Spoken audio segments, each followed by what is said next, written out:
ensantrafo enipanum bi enso mo Ghana for since American say petrol ya 20 pesos obia beke state bia beka na fi ya titichi minim de mintie ba bi foforo de ba se na mo ha ya mo kan ya obia ga ho asem na ye di ana de to so mienu ye wu Asiedu Nketia maybe sasa enti Supreme Court omochiba enye yana because wo hwe eniema 2020 ye wu Asiedu Nketia ama manfo ma atigu abonten ya wa so nim sade awo ye no enfa kwa mu a me de hu se ko no ana no asem a wa beka no ka Supreme Court enche no nanka enye siade na kira so before from so enye bibi ananka wa he ni yire me da ase.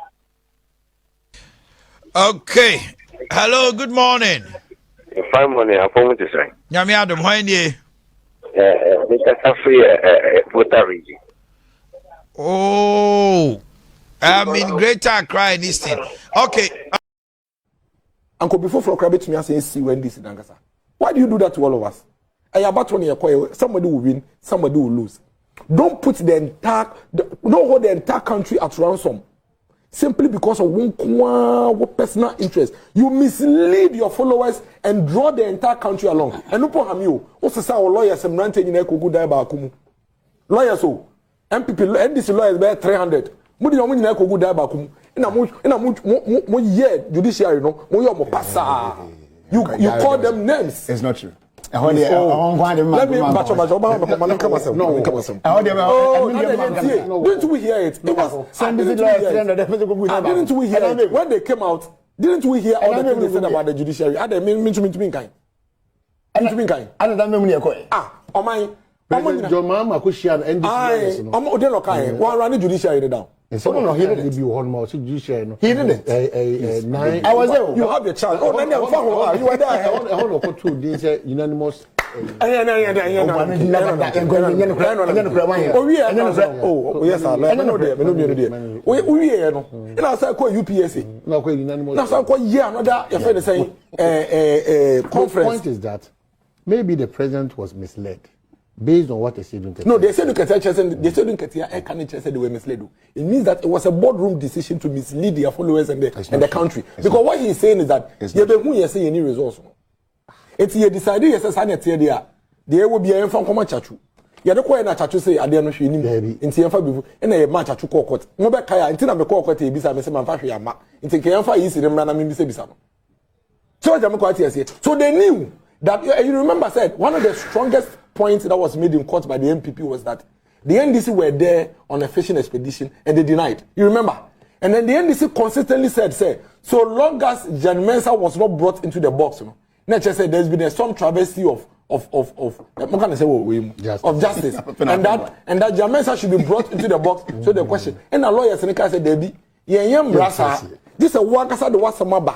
Now we can be to me so that me feel say me to me defend me one of my heading.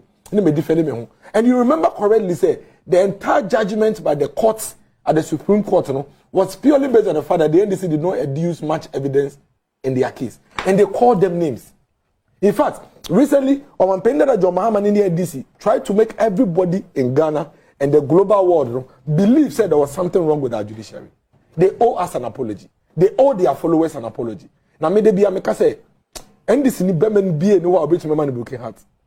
Because nemo mu to be so me when this one come ewu sade ya to me say me de ma ho de na makoma nyina edi party echi me want GDA say me party win elections ekura me ba me de no si ekura to me now fe last wa be gina manim ka chem say fe de obeso di chairman na mo opeso ka no kra bi kire me say ade na we ni nyina na opia me kogu abonti nyina say wo boa na de kumi kwa ma me trust the NDC followers me hu so mo ye legends and say Asiedu Nketia say we what is on bonse man. Hey, the other boy mu nyina yi o kasa wie no say oh no mo ni evidence etino okokot no ka cho mo so no ka oni hwe na oni de on twantro so kai o say me de mu say me twantro me ka che court ne say ma fa hwe ama no mo bonse pa hey pa kwabra omo to ayi emobako park so no because I'm telling you eno a kawasem omo tie ye abrante be friend from Eastern region akasa ne akoma no de kaso se omayire it is a year me koyi demonstration otiebi say me hwere me ka me hwere me kwa kama ukwa munim se de ni ni ti say ye kwa bantro na ye nim de e wo wo se do mo ye greater Accra Okobi Ashanti region Okobi o se tie gas e komi hwini mo mahene me come sen me nto aba man DCB munim se de ni ho. Why do we do this to ourselves? That made me feel say we cry no we no what's say get this or that say we bad. And say we jai because I say what tie ma nya dia me dia obenya. Oh yeah sure. Bra. Emfa ho.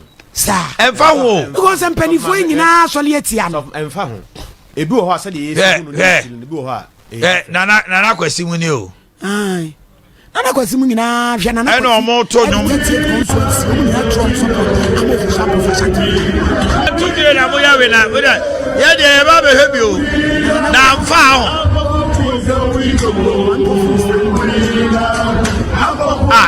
Eje scenario. Scenario mo nyina atanachi. Chai, oh Sylvester.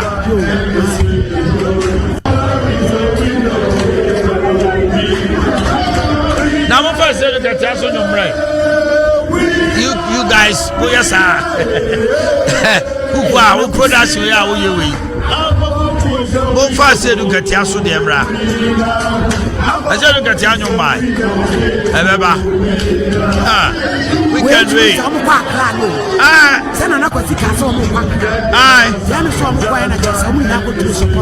They have been there. And even I'm told from grapevine say I'm a penny John Mama. Why you know one film? No correct. Also on support to be a but Peter and Paul are supporting the official. Peter and Paul. Peter Mama and Paul. Ibrahim there. Obi me but what I know from grapevine source no cannot fail say Peter and Paul. Oma penny John Mama nuanom penifo mi no. Omota they are party big wigs. Omota official bofrechi. Eya ye say ase. Sekedumpe onya chi. Eya yem say ase. Asiedu Nketia omusum ni fidie no atom. Sekedumpe omo pe kwa pam ni hwan ye omo. Eya me say. Omo pe no. Kwamna eya yem say fidie na esum papa yo. Me nso me hunu from different angles say bia na ntesa. Sa.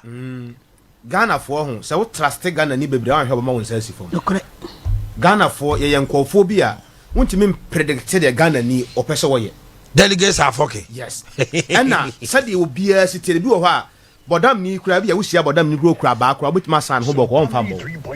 But e bia wa adwem no de carry dey hu say bodam ni wonya ba yi a e bi wo de bebo me. Enti me no me hunu no say me